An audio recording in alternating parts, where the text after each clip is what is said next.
एक छोटे से गांव में मुकेश नाम का एक दूध वाला रहता था। गांव में सबसे अच्छे दूध वाले के रूप में उसकी प्रतिष्ठा थी, क्योंकि उनके पास हमेशा सबसे ताज़ा और मलाईदार दूध होता था। हालांकि लोग नहीं जानते थे कि मुकेश गांव का सबसे लालची दूध वाला था। वह हमेशा अपने ग्राहकों को उनके द्वारा भुगतान किए जाने वाले दूध से कम दूध देकर धोखा देने की कोशिश करता था।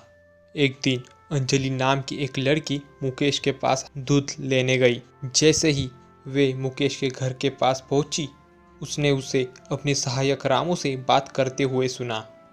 ओए रामू, याद रखना ग्राहकों को जितना भी दूध देना है ना, उसका 3/4 ही देना। बाकी हम शहर में बेच देंगे और ज्यादा मुनाफा कमाएंगे। लेकिन सेठ जी, ये हमारे ग्राहकों के लिए तो ठीक नहीं है। वे हम पर भरोसा करते हैं और हमें उनका भरोसा नहीं तोड़ना चाहिए। उसकी परवाह किसे है? मुझे जितना हो सके उतना पैसा बनाना है बस। ये बातचीत सुनकर अंजलि अवाक रह गई।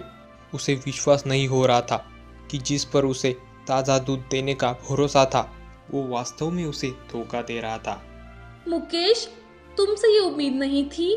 तुम अपने ग्राहकों को कम दूध बेचते हो।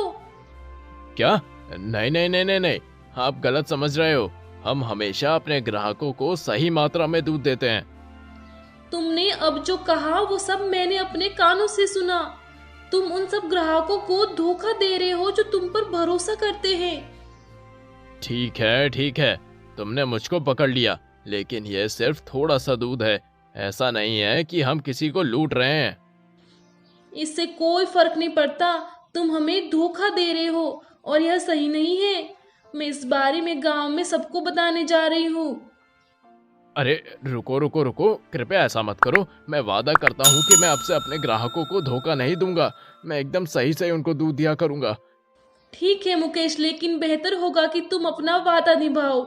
और अगर तुम ऐसा नहीं करते तो मैं सभी को तुम्हारी सच्चाई बता दूंगी। मुकेश ने अपना सबक सीखा और अपने ग्राहकों को धोखा देना बंद कर दिया।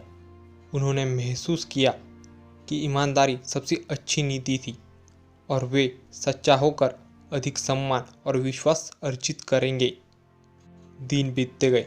मुकेश ने अपने ग्राहकों को ताज़ा और मलाईदार दूध देना जारी रखा और अंजलि अपनी दिनचर्या में लग जाती थी।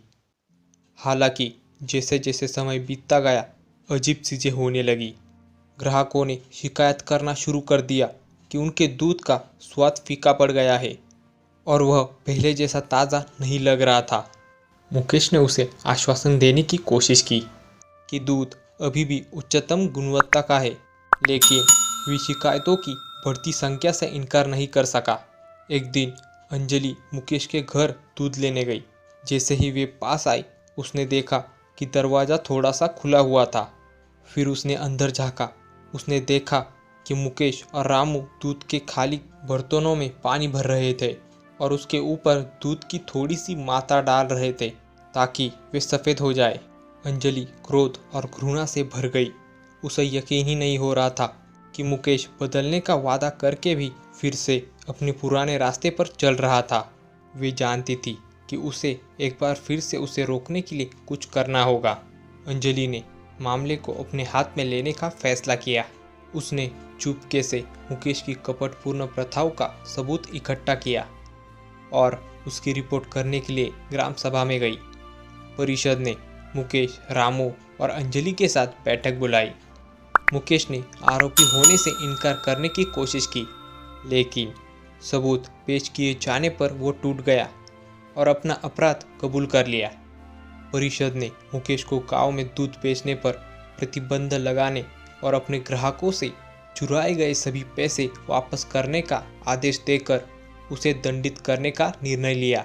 रामू को चेतावनी भी मिली कि वो इस तरह की गतिविधियों में फिर से शामिल न हो। अंजलि की बहादुरी ने गांव को मुकेश के लालच से बचा लिया था और हर कोई उसके साहस और दृढ़ संकल्प के लिए उसका आभारी था।